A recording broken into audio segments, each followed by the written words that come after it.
혹시 여러분은 첫눈에 반하다라는 말을 들어보신 적 있으신가요? 이 말은 첫 인상의 중요성을 가장 분명하게 보여주는 말입니다. 단순히 사랑에 국한된 것이 아니라 실질적인 삶에도 여러 가지 형태로 나타나는 것을 알 수가 있습니다. 예를 들어 기업의 인사 담당자의 경우 85%가 넘는 사람이 면접자의 첫 인상을 비중 있게 고려한다고 합니다. 법정에서도 피의자의 첫 인상에 따라 형량이 최대 5년 정도 감면될 수 있다는 연구 결과도 나왔습니다. 또한 상견례 자리에서도 좋은 첫인상을 주기 위해서 깔끔한 옷차림과 많은 선물들을 준비하고 합니다. 그렇다면 예수님의 첫인상은 어땠을까요? 정확히 말하면 메시아 예수님의 첫 등장은 어땠을까요? 첫 기적은 어땠을까요? 강렬한 첫 인상을 위해서 죽은 자를 살리거나 도시락 하나로 많은 군중들을 먹이거나 코로나19 같은 엄청난 질병을 없애면서 등장을 하셔야 되지 않을까라는 생각이 들게 됩니다. 그러나 놀랍게도 예수님의 첫 기적의 줄거리는 아주 단순합니다. 예수님과 제자들이 결혼식장에 있었다. 포도주가 떨어졌다. 예수님이 어머니의 부탁으로 물 6항아리를 포도주로 변하게 하신다. 이것이 전부입니다. 이것이 메시아의 첫 등장을 알리는 첫 기적이었습니다. 예수님 당시의 결혼식은 결코 작은 행사가 아니었습니다. 결혼식은 보통 회당에서 해가 질 때부터 시작해서 완전한 밤이 될 때까지 촛불 행진을 하고, 그러고 나서 신혼부부는 최대한 많은 집을 돌아다니며 축복을 받았습니다. 그러고 난 후 집으로 가서 잔치를 벌였습니다. 선물을 주고 어떠한 축하 인사도 들었고, 그리고 음식과 포도주를 먹는 잔치였습니다. 근데 그 잔치를 며칠씩이나 벌였다는 것입니다. 특히 이 잔치에서 중요한 것은 음식과 포도주였는데 주인이 음식이 떨어지지 않게 하고 잔을 흘러 넘치도록 채워 손님을 대접했습니다. 이러한 접대는요, 신성한 의무였습니다. 얼마나 중요했냐면 이 의무를 다하지 않으면 법적 소송을 걸 수 있을 정도라고 나와 있습니다.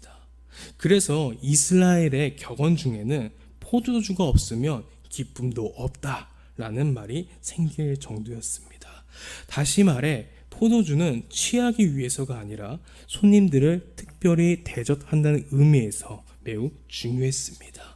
근데 이렇게 중요한 포도주가 떨어진 사실을 가장 먼저 안 사람은 바로 예수님의 어머니 마리아였습니다. 마리아는 예수님께 포도주가 떨어졌다는 문제를 알렸습니다. 예수님이 뭐라고 대답하셨을까요? 아주 놀라운 대답을 하십니다. 그것이 나랑 무슨 상관이죠? 아직 때가 이르지 않았습니다. 우리가 아는 예수님이랑 너무나 다른 대답입니다. 대체 왜 이러한 대답을 하셨을까요? 여기서 우리가 주목해야 할 단어가 하나 있습니다. 바로 때라는 단어입니다. 우리가 이 단어를 통해서 알 수 있는 사실은 예수님께 계획이 있었다는 것입니다. 성경에서 예수님이 사용하신 표현을 보면 알 수가 있습니다. 요한복음에만 해도 내 때는 아직 이르지 아니하였거나 인자가 영광을 얻을 때가 왔도다. 눈을 들어 하늘을 우러러 이르시되 아버지야 아버지여 때가 이르렀사오니가 이렇게 나옵니다. 이 표현들은 예수님의 계획에 정확한 순서가 있음을 알려주고 있습니다. 즉 다시 말해 예수님의 첫 등장을 알리는 장소와 시간이 정해져 있었다는 것입니다. 그리고 지금은 아직 그때가 아니라는 사실 또한 알 수가 있습니다. 그래서 예수님은 처음 계획대로 하실 것처럼 보였습니다. 하지만 어머니의 말을 듣고 공경에 처한 친구들의 얼굴을 보면서 예수님은 생각에 잠기십니다. 분명 완전한 하늘나라의 계획보다는 사람의 빈 포도주는 결코 중요하지 않습니다. 그러나 예수님의 생각은 점점 계획보다 사람들에 대한 안타까움으로 무게가 기울기 시작하셨습니다.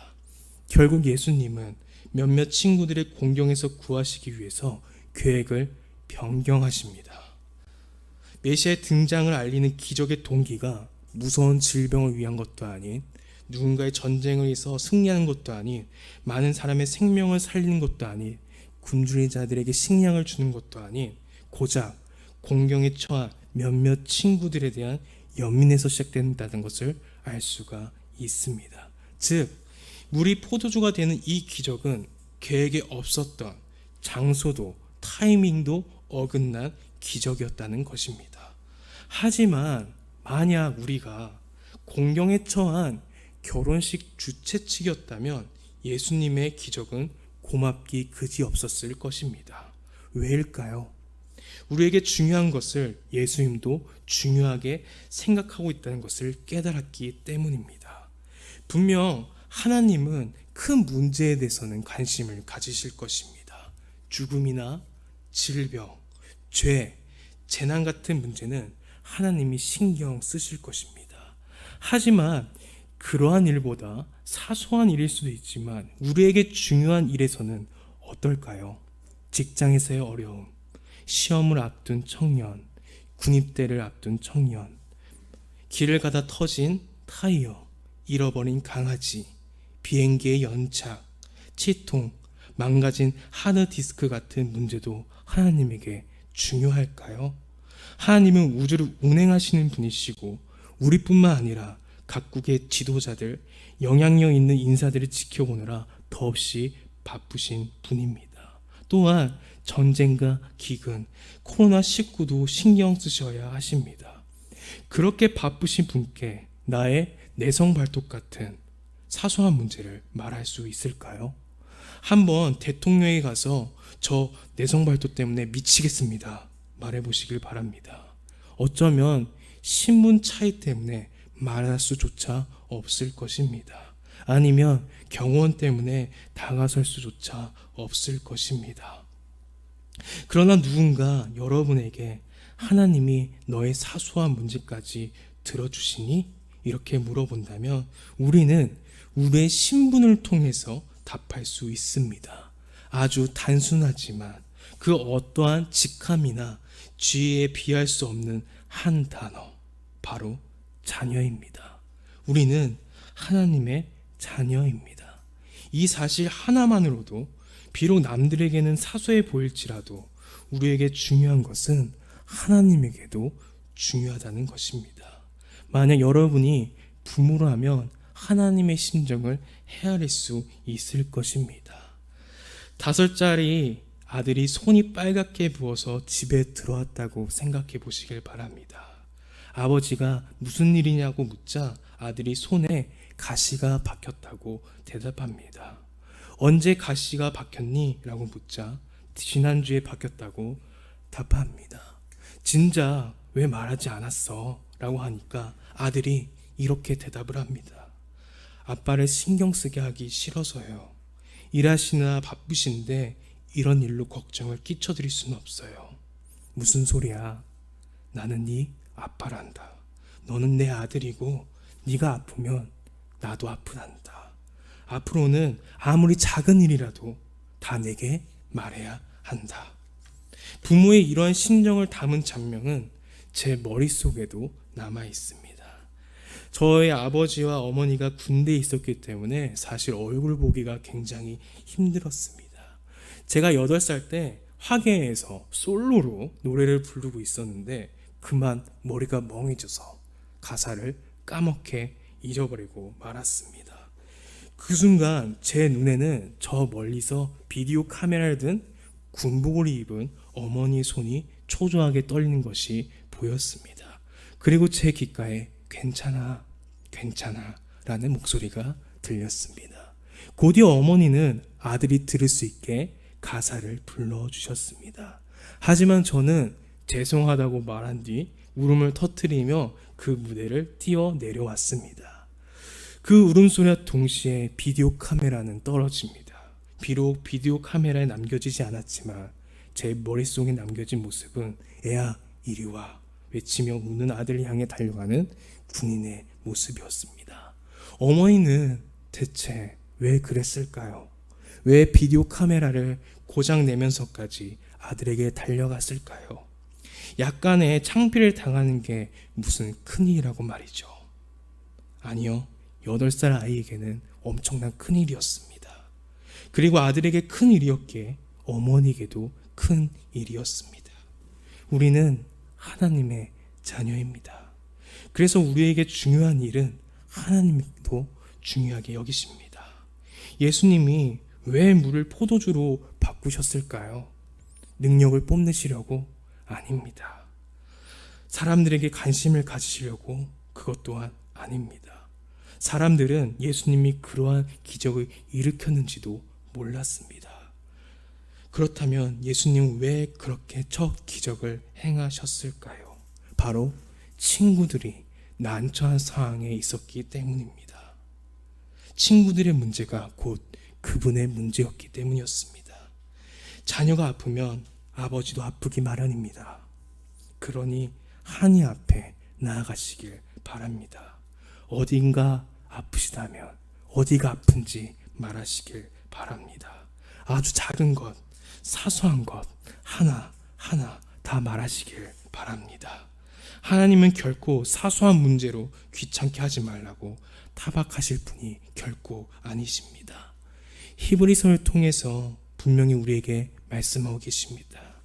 우리에게 있는 대제사장은 우리의 연약함을 동정하지 못하실 이가 아니요 모든 일에 우리와 똑같이 시험을 받으신 이로되 죄는 없으시니라. 그러므로 우리는 긍휼하심을 받고 때를 따라 돕는 은혜를 얻기 위하여 은혜의 보좌 앞에 담대히 나아갈 것이니라. 아멘. 대체 하나님이 우리와 무슨 상관이길래 우리의 사소한 문제에 신경 써주실까요? 네, 하나님은 우리 아버지십니다. 그래서 우리에게 중요한 일은 그분께도 매우 중요합니다. 대체 예수님이 우리랑 무슨 상관이길래 우리의 사소한 문제에 신경 써주실까요?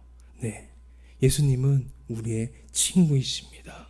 그래서 친구를 위해서 자신의 목숨까지도 버리셨습니다. 부디 그 하나님의 사랑을 사모하시길 바랍니다. 지금 사랑의 눈으로 여러분의 눈물을 지켜보고 계십니다. 인자한기로 여러분의 작은 신음까지도 듣고 계십니다. 어느 때나 바라보신 하나님이 아직 때가 이르지 않았다고 생각하시더라도 마음을 바꾸실 것입니다. 그 마음을 바꾸는 힘은요, 여러분의 기도에 있습니다. 왜냐하면 그분은 우리의 아버지, 우리는 그분의 자녀이기 때문입니다. 다 같이 그 하나님만 바라보는 우리가 되도록 하시다.